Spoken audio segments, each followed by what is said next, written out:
जय माँ कालका बच्चों, आप सभी कैसे हो? आप पे कालका माई की कृपया सदैव बनी रहे। आशा है कि आप अच्छे होंगे। और आज मैं आपको बताऊंगी शनिवार के व्रत। जो काली माँ के शनिवार के व्रत होते हैं उसकी विधि बताऊंगी। व्रत को कैसे किया जाता है और व्रत करने से क्या बेनिफिट होता है, काली माँ की कितनी कृपया प्राप्त होती है, वो सब बताऊंगी मैं आपको। अब मैं आपको बताती हूँ शनिवार के व्रत की विधि। रोज़ सुबह उठकर शनिवार के दिन सुबह उठना है। उठ के फिर आपको नहाना धोना है और फिर एक माता की, काली माता की फ़ोटो आती है, तो उसमें माता रानी की 10 भुजाएं हैं, 10 हाथ हैं माँ के। वो फ़ोटो आपको एक चौकी पे लाल कपड़ा बिछा के फिर उस फ़ोटो को रखना है। उसके बाद माता को चुंदरी उड़ानी है लाल कलर की। भैरव बाबा रखने हैं, गणेश जी रखने हैं, हनुमान जी रखने हैं और भोले बाबा रखने हैं। ठीक है। फिर माता रानी को आपको माला पहनानी है। गुलाब के फूल की हो तो उसकी पहना सकते हो, गेंदे के फूल की हो गेंदे के फूल की, जो भी आपके पास अवेलेबल है आप उसको, माला को माता रानी को पहना सकते हो। और चुंदरी उड़ाना, और फिर आपको क्या करना है, माँ के आगे आपको 5 श्रृंगार के सामान रखना है।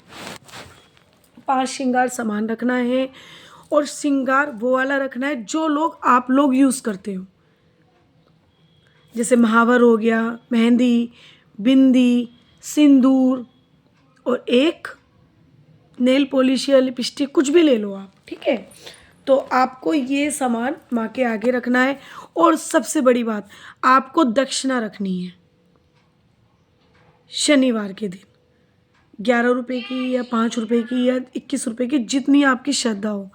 और आपको फिर उसके बाद माँ को फूल की माला चढ़ा के फिर थोड़े से फूल से सजा के, चौकी को सजा के अच्छे से। और भोग में आपको क्या रखना है, भोग में आपको माँ के पेड़े रखने हैं। अभी मैं आपको वो भी बताऊंगी कि आपको फिर उन पेड़ों का करना क्या है। और फिर एक उफले से आपको होम करना है।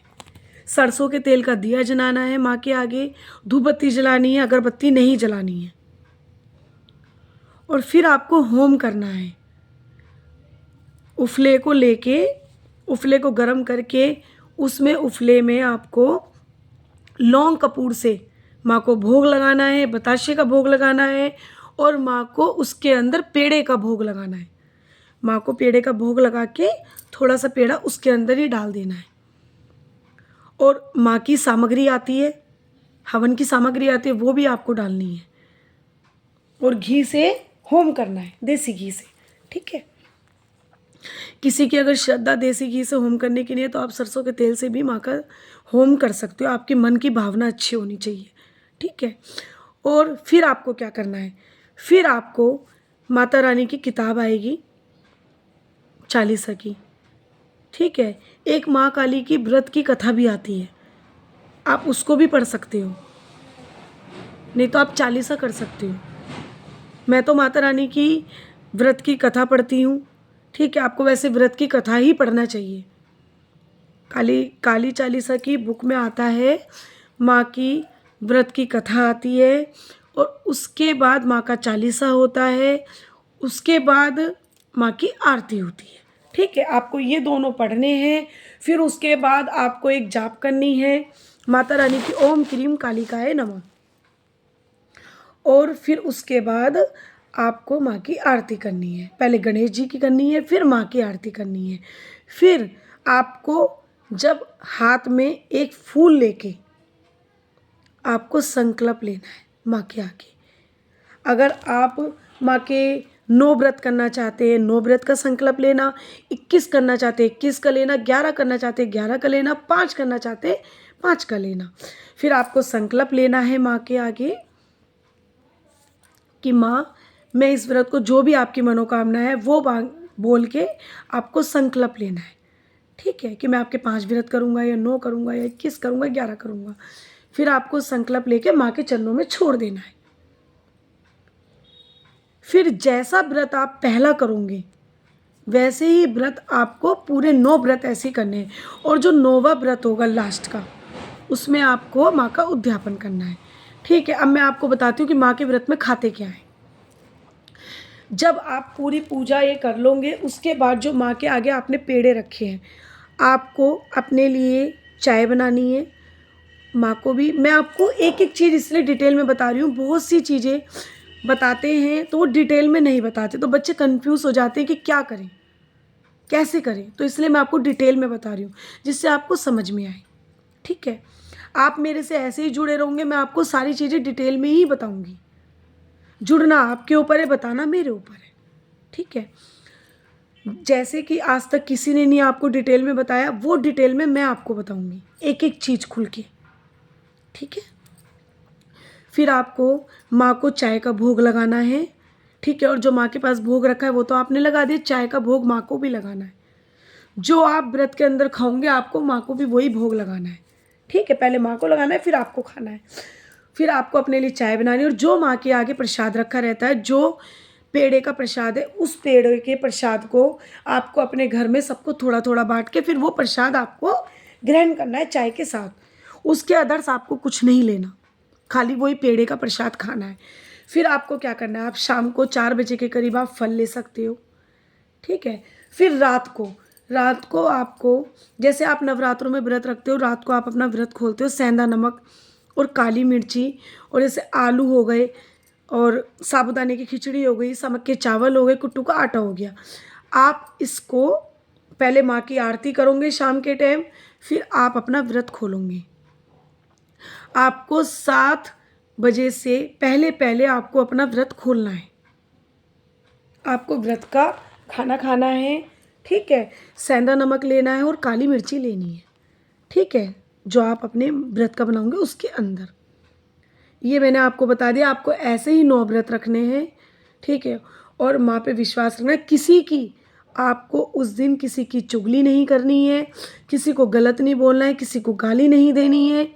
उससे माँ बहुत ज़्यादा क्रोध हो जाती है। वैसे तो आपको ये काम कभी भी नहीं करना चाहिए, हमेशा पूरी ज़िंदगी के लिए छोड़ देनी चाहिए। ये गाली, गंदी आदतें, ये किसी की बुराई करना, चुगली करना, ये सब कुछ करना आपको छोड़ देना चाहिए। आपको अपनी भक्ति पे ध्यान देना है, और जिस भी मनोकामना के लिए आप व्रत रखोगे, काली माँ आपकी वो मनोकामना पूरे आपके व्रतों को पूरे होने से पहले पहले ही पूरी कर देगी। मेरी तो उन्होंने करी है, तो मैं भी आपको यही कहूँगी कि माँ आपकी मनोकामना पूरी करेगी। लेकिन उसके लिए आपके मन की श्रद्धा सच्ची होनी चाहिए, भक्ति सच्ची होनी चाहिए, और इन चीज़ों को आपको अमल करना है। जो आपको चुगली, किसी को गाली देना, किसी का निरादर नहीं करना, आपको उस दिन जय माँ काली, जय माँ काली, जय माँ काली पूरे दिन रटना है आपको। आप माँ के भजन सुन सकते हो, आप माँ की बातें कर सकते हो, आप मंदिर भी जा सकते हो माता महाकाली के, वहाँ पे बैठ के आप माँ के साथ 2 बातें भी कर सकते हो।